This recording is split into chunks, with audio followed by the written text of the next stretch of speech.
Dear students, today I am going to teach you science. Class 6 students, good morning to all of you. I will teach you science subject. Today it is your unit first, food. Lesson 1, crop production. Crop production. Agriculture.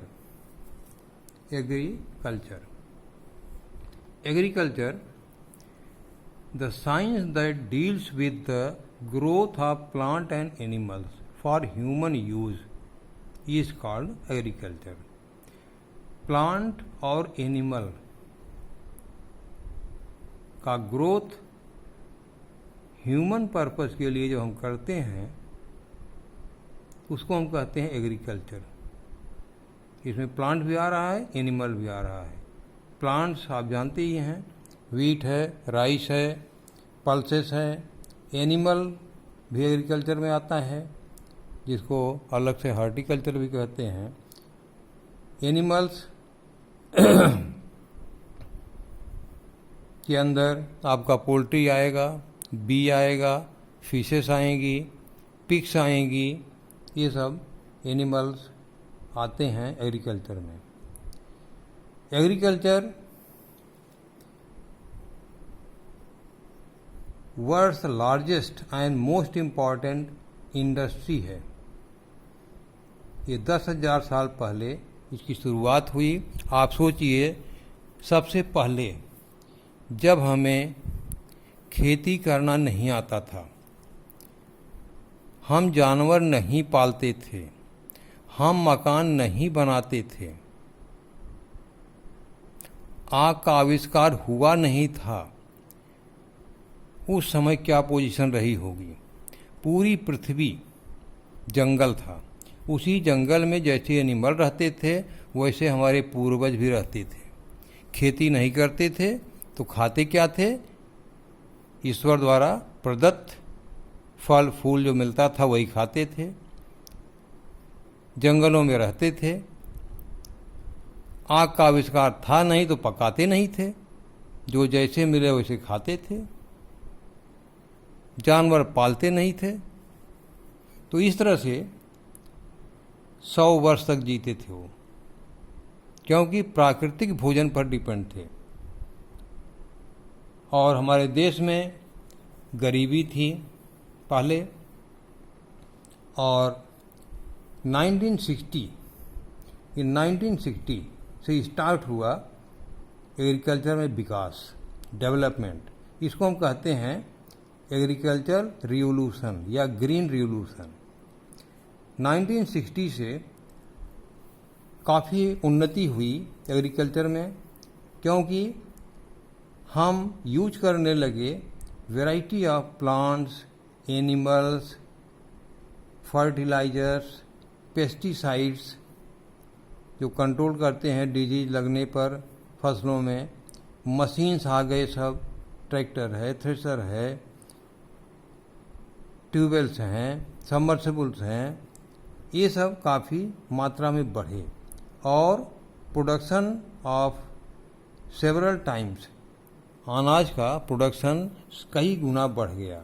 इसी को हम कहते हैं green revolution. ये 1960 में शुरू हुआ था, during the period of Lal Bahadur Shastri when he was the prime minister.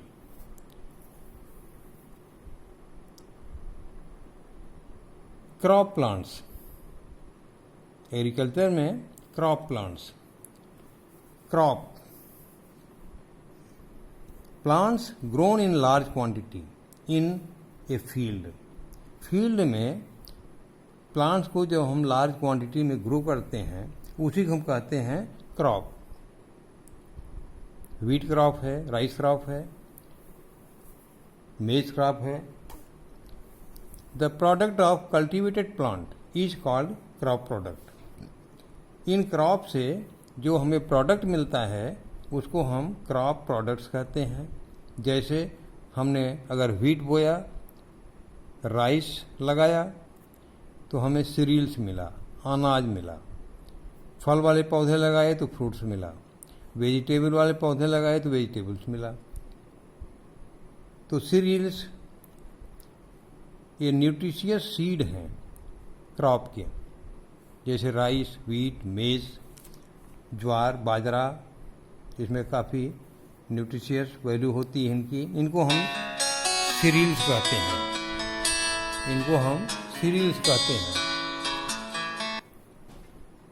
Fruits हैं।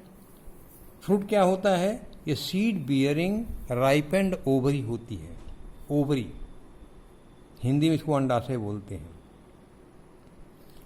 इसमें आपने फ्रूट देखा होगा, जैसे मैंगो है तो बाहर पल्प होता है और पल्प के अंदर सीड होता है, और सीड का डेवलपमेंट के लिए जो जरूरी सामान है वो सीड के अंदर ही होता है। तो फ्रूट के डिस्पर्सल के लिए एक स्थान से दूसरे स्थान तक ये पौधे पहुँचें, इसके लिए वो जो गूदा होता है फल का वो आप खाते हो और गुठली को फेंक देते हो। जहाँ फेंकोगे वहाँ वो प्लांट फिर ग्रो कर जाएगा। वेजिटेबल्स हैं। वेजिटेबल्स क्या होते हैं? ये न्यूट्रिशियस प्लांट प्रोडक्ट हैं which are eaten as a food. इसमें जैसे पोटैटो है। पोटैटो क्या है? It is a stem of the plant. Swell कर जाता है due to the accumulation of food product. Carrot है। Carrot is a root.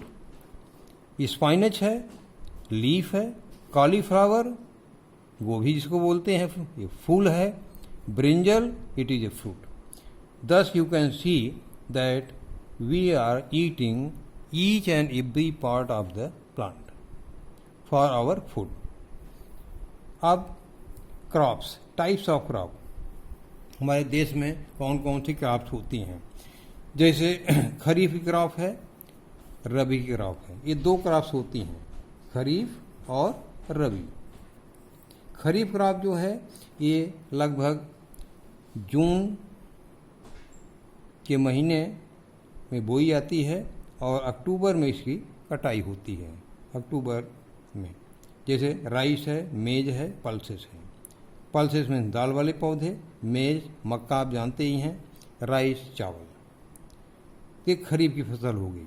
इसके बाद रबी की फसल जो होती है क्रॉप, ये अक्टूबर में बोई जाती है और अप्रैल में इसकी मार्च अप्रैल में कटाई होती है। रबी की क्रॉप्स में क्या आएगा? व्हीट आएगा, ग्राम, चना, पी, मटर, मस्टर्ड, सरसों, तेल वाले पौधे, पोटैटो एट्सेट्रा, ये सब लगाए जाते हैं। तो मेनली दो ये फसलें होती हैं, खरीफ क्रॉप और rabi crop. Horticulture, production of vegetables, fruits, flowers on large scale is called horticulture. Horticulture में क्या होता है कि हम वेजिटेबल है, फ्रूट है, फ्लावर्स है, ये कुछ पौधे होते हैं जिनका हम पहले नर्सरी बनाते हैं। नर्सरी में उन पौधों को उगाते हैं। जब वो 3-4 पत्तियां उसमें निकल आती हैं तब हम उनको वहाँ से पौधे निकाल करके जहाँ लगाना है वहाँ पर इम्प्लांट करते हैं। इसको बोलते हैं प्लांटेशन। जैसे धान का पौधा है तो धान का पौधा क्या करते हैं, राइस का, हम पहले एक तरह कहा जाता है जरई डालते हैं, नर्सरी तैयार करते हैं और नर्सरी तैयार करने के बाद तब इसको हम खेतों में लगाते हैं। आपने देखा होगा, हम आपको दिखा दें। यहाँ पर आप देखिए, ये है ट्रांसप्लांटेशन। ये देखिए लेडीज जो हैं ये धान का ये पौधे लगा रही हैं नर्सरी के बाद। इससे क्या होता है, इनका ग्रोथ अच्छा होता है। तो कुछ पौधे हैं जैसे चिली, टोमेटो, ब्रिंजल, इनकी हम पहले नर्सरी डालते हैं। तो नर्सरी में पौधे 3-4 पत्ते के हो जाते हैं, तब उसको निकाल कर हम लगाते हैं। अब चलिए एग्रीकल्चर प्रैक्टिसेस। एग्रीकल्चर हमें करना क्या पड़ता है, क्या क्या हम एग्रीकल्चर में करते हैं। जैसे सॉयल प्रिपरेशन है। सॉयल प्रिपरेशन, हम जिस लैंड पर हमें एग्रीकल्चर करना है उस सॉयल को हम पहले तैयार करते हैं। तैयार करने के लिए हम क्या करते हैं, प्लाविंग, उसकी जुताई करते हैं। जुताई करने से क्या होता है कि मिट्टी लूज हो जाती है, मिट्टी के अंदर हवा पहुंच सकती है, तो मिट्टी लूज हो जाएगी, हवा पहुंचेगी तो उसमें क्या होगा, पेनिट्रेशन अच्छा होगा, हम इरिगेशन करेंगे तो पानी अंदर तक जाएगा। और प्लाविंग जो है ये हम कई तरीके से करते हैं। पहले तो हल बैल से करते थे, हल और बैल से आपने देखा होगा। और अब जो है आप देखिए यहाँ पर आपको हम एक चित्र दिखा दें, ये हल बैल से कैसे करते थे हम प्लाविंग। यहाँ आप देखिए ये बैल है, ये हल है, चल रहा है। इसी तरह से आप यहाँ देखिए वुडन प्लाऊ लकड़ी का होता है और ये आयरन का होता है, जिससे हम खेत को पलटते हैं मिट्टी। Iron plough, wooden plough. हो सकता है आपके ज़माने में न देखा हो, पहले बैल से ये हल चलते थे, इनकी प्लाविंग होती थी, जुताई होती थी। और फिर ये लोहे के आगे हल जो है ये भी बैल से ही चलते थे। और आज के ज़माने में तो ट्रैक्टर वगैरह चलने लगे हैं। तो इस तरह से हम सबसे पहले काम क्या करते हैं, सॉयल का प्रिपरेशन करते हैं, जिससे मिट्टी लूज हो जाए, उसके अंदर एयर पहुंच जाए। और ये एयर जो है पहुंच जाने से सॉयल जो है एयरी हो जाता है। फिर क्या करते हैं, ज़मीन कहीं ऊंची नीची है तो हमें इरिगेशन में दिक्कत होती है, तो हम लेवलिंग करते हैं। उसकी लेवलिंग ज़रूरी है। लेवलिंग के लिए भी हम कई तरह के चीज़ें इस्तेमाल करते हैं। कुछ तो मैनुअल लेवलिंग करते हैं और कहीं कहीं पर हम इसको ट्रैक्टर से भी करते हैं। आप इसे भी हम आपको दिखा दें, एक फ़ोटोग्राफ आप देखिए यहाँ, देखो different type of agriculture cultural levellers. ये देखिए हल बैल से कर रहा है, ये देखिए ट्रैक्टर से हो रहा है। ये बड़े स्केल पर बड़े लेवलर होते हैं जो कि बड़ी मशीनों से चलते हैं, ये भी लेवलर है मशीन से। तो इस तरह से खेत का लेवल होना बहुत ज़रूरी है। लेवल होने से हमें सिंचाई में आसानी होती है। नेक्स्ट है मैन्योरिंग। मैन्योरिंग दो तरह से होता है, मैन्योरिंग एंड फर्टिलाइजर्स। मैन्योरिंग क्या होता है कि जो मटेरियल वेस्ट है हमारे लिए, हमने सब्जी काटा, घर की साफ सफाई किया, कचरा जो निकला वो सब जो है वेस्ट हम डालते हैं एक जगह पर, वो डिकम्पोज होता है। डिकम्पोज होने के बाद वो मैन्योर बनता है, ऑर्गेनिक मैन्योर। ऑर्गेनिक मैन्योर खेत की उपजाऊपन को बढ़ा देता है, क्योंकि इसमें ऑर्गेनिक मटेरियल्स होते हैं। जबकि फर्टिलाइजर्स, नाइट्रोजन है, पोटास है, सल्फर है, ये सब जो है केवल पौधे को बढ़ा तो देते हैं, लेकिन सॉयल का कोई भी डेवलपमेंट इनसे नहीं होता है। इसलिए कहा जाता है कि आप डिकम्पोज्ड वेस्ट का इस्तेमाल करते हुए खाद तैयार करिए, मैन्योर तैयार करिए, वो खेतों में डालिए, उससे फसल अच्छी होती है। मैन्योरिंग से लॉन्ग समय तक खेत का उपजाऊपन बना रहेगा। फर्टिलाइजर से केवल वही फसल जो है अच्छी होगी जिसमें आप फर्टिलाइजर डालोगे। ये इनऑर्गेनिक होते हैं, ये ऑर्गेनिक होते हैं। कभी कभी मिक्स्ड क्रॉपिंग भी करते हैं, हम मिली जुली फसल को लगाते हैं। जैसे हमने गेहूं के साथ हमने मटर लगा दिया, उससे भी फसल अच्छी होती है। नाइट्रोजन मिल जाता है वीट प्लांट को, क्योंकि जो ये क्रॉप होती हैं पल्सेस, उसमें नाइट्रोजन फिक्सिंग बैक्टीरिया होते हैं। वो बैक्टीरिया एयर की नाइट्रोजन को फिक्स कर देते हैं और वीट का प्लांट जो है उससे उसको ले लेता है। एयर में नाइट्रोजन 78% है, लेकिन ज़मीन के अंदर नाइट्रोजन नहीं होता है। उसी एयर वाले नाइट्रोजन को लेना पड़ता है। उसका प्रोसेस अभी हम आपको बताएंगे, उसकी साइकिल कैसे चलती है। फिर क्रॉप रोटेशन, हम एक खेत में अगर गेहूँ बोए हैं तो अगली साल उसमें हम पल्स बोएंगे। ये पहले हुआ करता था, लेकिन आज के ज़माने में वो फर्टिलाइज़र के बेस पर ये वीट और राइस ही पैदा कर रहे हैं। जबकि क्रॉप के रोटेशन से एक खेत में एक फसल लगाया, अगली साल उस फसल को हम नहीं लगाते हैं। उससे क्या होता है कि फसल के रोग कम लगते हैं और फसल अच्छी होती है। तो इस तरह से हो गया सॉइल प्रिपरेशन और मैन्योरिंग एंड फर्टिलाइजर। नाउ है selection of sowing of seed. हम किस बीज का इस्तेमाल करें उसको सेलेक्ट करना पड़ता है। हाइब्रिड वैरायटी आई हैं, ज़्यादा प्रोडक्शन देने वाली आई हैं। और सोइंग ऑफ सीड, सोइंग माने बीज का रोपण हम लाइन से करें और एक पर्टिकुलर डेप्थ पर बीज होना चाहिए। आप घर पर भी प्रैक्टिकल कर सकते हैं कि अगर बीज ज़्यादा गहराई में चला गया तो भी नहीं जमेगा, और अगर ऊपर रह गया है तो भी उसको चिड़िया खा जाएगी, नहीं जमेगा। आप यहाँ पर देखिए, आप चाहें तो प्रैक्टिकल भी कर सकते हैं। ये है यहाँ पर आप देखिए, 2 बीकर लीजिए और इसमें एक में बीज देखिए ऊपर है काफ़ी, एक में बीज नीचे है यहाँ पर। तो इससे ये ट्रांसपेरेंट बीकर है, इसमें दिखाई पड़ रहा है।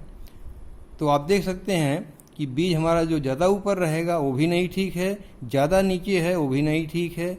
बीज को प्रॉपर डेप्थ में हमें रखना पड़ता है जिस समय हम उसको बोते हैं, तो इसका ध्यान देना चाहिए। अब लाइन से बोइए जिससे घास फूस निकालने में आसानी हो। इरिगेशन हम कई तरह से करते हैं, जैसे स्प्रिंकलर, फुहारे के रूप में जो सिंचाई करते हैं वो बेस्ट होता है, पानी कम लगता है और वाटर लॉगिंग भी नहीं होती खेत में। दूसरा है ड्रिप के द्वारा भी हम पौधों की सिंचाई करते हैं। इसमें मेन पाइप होती है, उसमें छोटे छोटे हम ड्रिप्स लगा देते हैं, जिससे बहुत ग्लूकोज चढ़ता है, उसी तरह से ड्रिप होता है। तो जहाँ पौधा होगा वहाँ बूंद बूंद करके वो पानी गिरता रहेगा। ये ड्रिप सिस्टम अधिकतर पहाड़ों पर या जहाँ पानी की बहुत कमी है वहाँ पर इस्तेमाल करते हैं। स्प्रिंकलर जो है ये खेतों में फिट हो जाता है और इससे जो है सिंचाई होती है। स्प्रिंकलर से पानी पौधों को बराबर मिलता रहता है और पानी वेस्ट नहीं जाता। स्प्रिंकलर का हम आपको एक फ़ोटो दिखा दें कि कैसे ये काम करता है। आप देखिए, ये है स्प्रिंकलर। यहाँ ये sources of water for irrigation, ये देखिए स्प्रिंकलर है, ये खेत में लगे हुए हैं, ये फुहारे चलते रहते हैं और खेत की सिंचाई होती रहती है। ये देखिए रहट है, रहट का नाम सुना होगा। इसमें बाल्टी नुमा एक पट्टे पर लगा हुआ होता है, कुएं में चलता है और उसे पानी निकलता रहता है। ये देखिए सबमर्सिबल है, सबमर्सिबल जिससे सिंचाई होती है। ये भी देखिए पौधों की सिंचाई होती है, पाइप लगी हुई है। तो कई तरह से सिंचाई होती है। बेस्ट मेथड होता है अगर स्प्रिंकलर हो, कम पानी में और मिट्टी जमती भी नहीं है। ज़्यादा पानी आप भर देंगे तो मिट्टी जम जाती है। जमने से क्या होता है, उसकी एब्जॉर्प्शन कैपेसिटी कम हो जाती है मिट्टी की, पानी नीचे तक एब्जॉर्ब नहीं होता है। नेक्स्ट है वीडिंग एंड प्रोटेक्शन। जो भी फसल आपने बोया है उसका वीडिंग, घास पात निकालते रहना चाहिए, क्योंकि घास पात जो है अगर आपका फर्टिलाइज़र मैन्योर ले लेंगी तो जो पौधा आप लगाए हैं वो कमज़ोर हो जाएगा। प्रोटेक्शन, अगर कोई रोग लग गया तो उसमें हमें इंसेक्ट लग गया, कोई डिजीज लग गया, उसकी देखभाल करनी पड़ती है और समय समय पर इंसेक्टिसाइड्स और पेस्टिसाइड्स का हमें छिड़काव करना पड़ता है। ये इंसेक्टिसाइड्स और पेस्टिसाइड्स बहुत ज़रूरी है, क्योंकि अगर हम समय पर इंसेक्ट लग गए हैं तो फसल को साफ कर देंगे। जैसे धानों में है, धान में जो रोग लगता है वो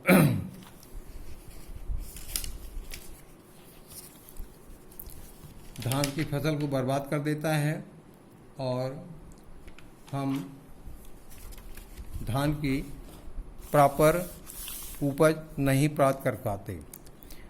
कुछ ऐसे बर्ड्स हैं, हर्बिसाइड्स हैं, जिनका हम छिड़काव करते हैं, हर्बिसाइड्स प्रोटेक्शन के लिए, जिससे घास को जला देगी। वो हर्बिसाइड घास को जला देगी। हर्बिसाइड्स, पेस्टिसाइड्स भी हैं जो इंसेक्ट्स वगैरह के द्वारा डिजीज फैलती है। पेस्टिसाइड, इसका हम छिड़काव करते हैं पेस्टिसाइड्स, तो इससे कीड़े मर जाते हैं। तो बराबर देखभाल करना पड़ता है खेती की। हार्वेस्टिंग एंड स्टोरेज, हार्वेस्टिंग माने फसल की कटाई, स्टोरेज, तो फसल की कटाई के लिए मैनुअली भी होता है, बाई मशीन भी होता है। फसल की कटाई आप देख सकते हैं, इसको मैनुअल आदमी के द्वारा होता है, सिकल हंसुआ होता है जिसके द्वारा हम करते हैं। यहाँ आप एक फ़ोटो भी देख लीजिए, ये सिकल है, हंसिया है, आपने देखा होगा, घर पे होगा आपका। ये ट्रैक्टर से थ्रेसिंग हार्वेस्टिंग होती है, हार्वेस्टिंग कटाई। ये देखिए मैनुअल है, लोग बैठे हुए हैं और गेहूं की हार्वेस्टिंग कर रहे हैं। तो और कहीं कहीं पर जो है आप देखते होंगे कि ऐसी मशीनें आ गई हैं कि वो यहाँ आप देखिए थ्रेशर होता है, जो भी आपने हार्वेस्टिंग किया है, थ्रेशर जो है भूसा और दाना को अलग कर देता है। कुछ अब कंबाइंड हो गया है कि वो काटेगा भी, हार्वेस्टिंग भी करेगा, थ्रेशिंग भी करेगा, विनोइंग भी करेगा। विनोइंग मतलब वो दाने से वो सबको निकालना। जैसे आप यहाँ देखिए, यहाँ पर ये है विनोइंग मेथड। आप देखिए ओसाया जा रहा है, भूसा अलग हो रहा है, दाना अलग हो रहा है। तो इस तरह से भी आप कर सकते हैं। और हार्वेस्टिंग, स्टोरेज, स्टोरेज एक बहुत बड़ी समस्या होती है। स्टोरेज के लिए हमें बखारी रखना पड़ता है। स्टोरेज में ध्यान रखना चाहिए, जो भी सीड सीरियल्स आप स्टोर कर रहे हैं, that should be properly dried, और उसमें घुन न लगें और कोई वो अनाज खराब न हो, इसके लिए ड्रम को भी हम दीवार से करीब 2 फीट दूर रखते हैं। मॉइस्चर उस एरिया में नहीं होना चाहिए, मॉइस्चर होगा तो उससे भी आपका अनाज खराब हो जाएगा। तो इस तरह से हम इन सारी चीज़ों का, एग्रीकल्चर प्रैक्टिसेस का ध्यान रखें। सॉयल अच्छी तरह से तैयार करें, सिलेक्शन बीज का करें, हाइब्रिड वैरायटी जब बीज की आ गई हैं उसको हम प्रॉपर लाइन में बोएं, इरिगेशन अच्छी तरह से करें, वेडिंग का ख्याल रखें, डिजीज वगैरह से उसको प्रोटेक्ट करें, हार्वेस्टिंग और स्टोरेज अच्छे से करें तो हमारी पैदावार काफ़ी बढ़ सकती है। तो इस तरह से बच्चों, सबके घर में खेती होती है, आप अपने पेरेंट्स का थोड़ा सा साथ दीजिए और उनके साथ रहिए। और जहाँ तक सवाल है पोल्ट्री का, आपने देखा होगा मुर्गी फार्म भी आता है इसी में, पोल्ट्री फार्म, हनी भी है, मधुमक्खी पालन स्कूल खुलेगा तो आप देखना, यहाँ पर मधुमक्खी, यहाँ डब्बे हमने 2 रखे हुए हैं, आप देखेंगे मधुमक्खी कैसे पाला जाता है। इसी तरह से पिग्स हैं, पिग उनको भी हम पालते हैं। और इसमें जो एक चीज़ आपको हम बता दें, जो नाइट्रोजन साइकिल जो है कैसे चलता है। जैसे आप चना बोए खेत में, चने की जो जड़ होती है उसमें नोड्यूल्स होते हैं, वो नोड्यूल्स के अंदर नाइट्रीफाइंग बैक्टीरिया होते हैं जिसको राइजोबियम बोलते हैं। ये एयर की नाइट्रोजन को ले करके वो फिक्स कर देते हैं किसमें, अमोनिया में और नाइट्रोजन के ऑक्साइड में। या जब बिजली कड़कती है तो बिजली के कड़कने से हवा की नाइट्रोजन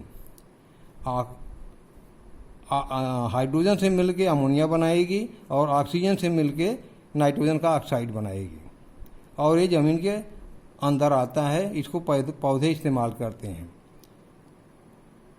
78% नाइट्रोजन होती है एयर में, लेकिन पौधे वही पाएंगे जो लाइटनिंग से यहाँ नाइट्रोजन आएगा या नाइट्रीफाइंग बैक्टीरिया जो होता है वो एयर से नाइट्रोजन लेकर के फिक्स करता है। फिर इनके सड़ने गलने पर जो डीनाइट्रीफाइंग बैक्टीरिया होते हैं वो सारा जो बैक्टीरिया यहाँ पर खेत में है उसको फिर एयर में छोड़ देते हैं। तो इस तरह से ये नाइट्रोजन की साइकिल चलती रहती है। एयर में तो 78% है, लेकिन ज़मीन के अंदर नाइट्रोजन की हमेशा कमी होती है। इसीलिए हम कंपोस्ट खाद का इस्तेमाल करते हैं कि खेत का ह्यूमस बना रहे और उसमें फसलों का हम आल्टरनेट सोइंग करते हैं, अल्टरनेट बोआई करते हैं। एक खेत में अगर गेहूँ बोया तो अगली साल हम दूसरी फसल डालते हैं। इससे नाइट्रोजन की साइकिल जो है मेंटेन रहती है। तो ये सब चीज़ें ध्यान देने वाली बात है। आप घर पर प्रैक्टिस करिए, आपके यहाँ खेती होती है उसको ध्यान से देखिए और चीज़ों को जानने की कोशिश करिए। तो thank you very much. Video काफ़ी लंबा हो गया, इसे आप पूरा नोट कर लेंगे और बुक में इसको पढ़ करके आप समझिए चीज़ों को। नेक्स्ट क्लास जो हमारा होगा तो आपको हम इसके एक्सरसाइज कराएंगे। Thank you very much.